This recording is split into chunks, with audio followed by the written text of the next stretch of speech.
en moins d'un an on le dégomme. Mais pas pour cette raison-là xalaatoon parce que lu nga ko waxee moo am. coup d'état bi c'est-à-dire mooy quelqu'un koo xamante ne dañ ko dem jël si indi ko Guinée. créer benn force et c'est là qu'il faut aller chercher ce qui se passe dans la tête de nos présidents nga créer benn groupe de forces spéciales mais à quelle fin est-ce que c'est pour le djihadisme non à quelle fin dafa am solo xam nga pourquoi parce que force spéciale c'est armée dafa doon benn équipe super entraînée suréquipée et surentraînée par rapport à des missions spéciales hors convention guerre maanaam booy guerre dafa am ay armes conventionnelles yooyu mooy tax ngay guerre doo ñëw indi sa shotgun soldat di yor ay shotgun yooyu amul guerre dafa am dañ ko trace dañ ko bind am charte donc les forces spéciales sont des forces en situation de guerre non conventionnelle à quelle fin terrorisme dans le cadre bu dee terrorisme officiellement loolu la ñu waxoon mais force de répression tamit la mujj doon. non attends oui attends merci voilà ça veut dire c'est ça à quelle plus fin une garde prétorienne oui garde prétorienne Charles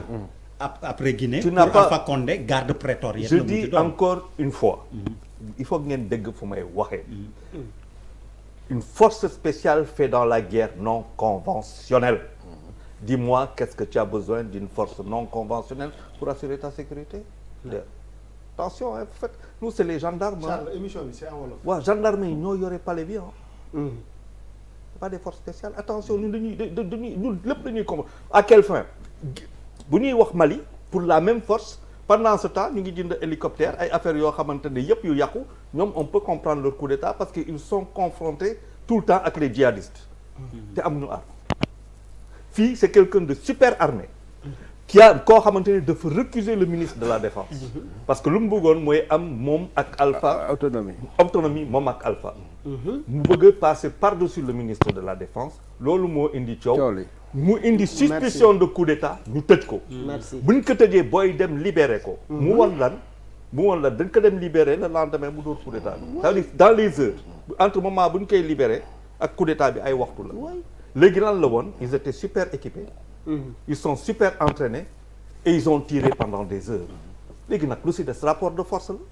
la rapport de force mooy la garde présidentielle arsenal la yor mais ñaata bal la yor gars yi dañ toog di tirer rek et le gars l'a dit on ne fait pas d'omelette sans casser les œufs bu keroog bu mu ko wax nit ñi war nañ xam que war na am ay morts mais le vrai problème qui s'est posé le vrai problème boo xamante ne posé na fii ça va au-delà du troisième mandat der tey suñu gox yi nii suñu dëkk yi nii il y a le terrorisme le djihadisme ndax nos soldats sont mooy les soldats maliens soldats nigériens soldats nigérians tchadiens ils sont éprouvés dañu sonn c'est 24 sur 24 contre des gars yoo xamante ni complètement fous dañuy ñëw éclater la ay yu demee noonu ñooñu faw ñu xalaat leen sinon si ay coup d'état la ñuy dem beneen affaire bi mooy que il y a tey dans le monde une hégémonie xeex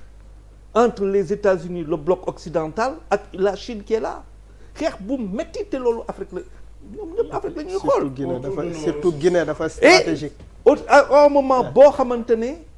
bu leen xoolee bu baax wax naa la man toute ma perception a changé depuis qu'on a sorti le truc sur le climat si le lépp a changé et les choses me donnent raison l'accélération même des choses telles qu'elles se passent faaw ku ñun africains ñu yeewu faaw ñu xam lu ñuy xaar c'est au moment où on parle de pétrole Côte d'Ivoire ak yu demee noonu lay affaire yi di exploser mais bien entendu on a besoin de cette situation parce que ñoo xamante ne ñoo lay bàyyi nga dem troisième mandat est-ce que du ñoom ñooy def pour nga yow ñu jóge la fa il faut que ñu créer ay situation loolu ciy bëmax après loolu ciy bëmax parce que économie bi tey dafa jaxasoo tey ba nga xamante ne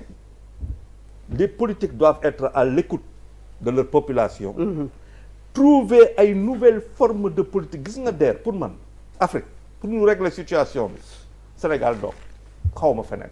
fii laa bokk affaire bi benn mandat 7 ans nga am sa vice-président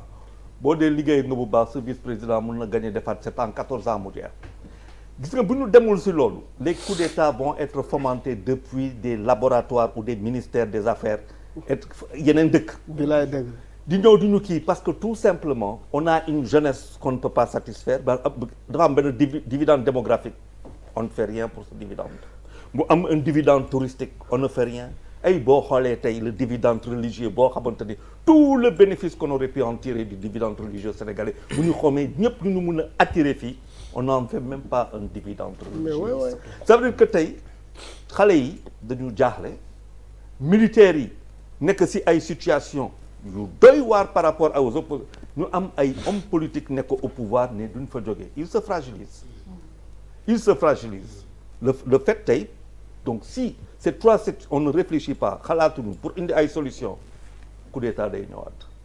te coup d'état buy ñëwaat dafay bette et parce que tout simplement ça arrange ñun arrangé wuñu mais ça arrange par contre des puissances nañ xool tey et puis beneen il y a aussi il faut disqualifier la CEDEAO et l'Union africaine parce que mënoo nekk ay mënoo am ay institutions de l'Afrique des chefs d'État tey dafa mel dafa am l'Afrique des chefs d'État ñoom ñooy représenté ci biir institutions yi mais ñoom ñooy jalgati seen biir dëkk donc kenn du jël décision par rapport à l'autre et George Weah am na loo xamante ne lu am solo lu mu wax George Weah nee na faaw que CEDEAO pour ce qui concerne suñu espace ñu consacré ba nga xamante ne deuxième mandat jeex na quoi bu ñu waxante leneen loolu dafa doon loo xamante ne mën nañ ko kii bon Papis en fait damay compléter George Weah moo gën a tuuti expert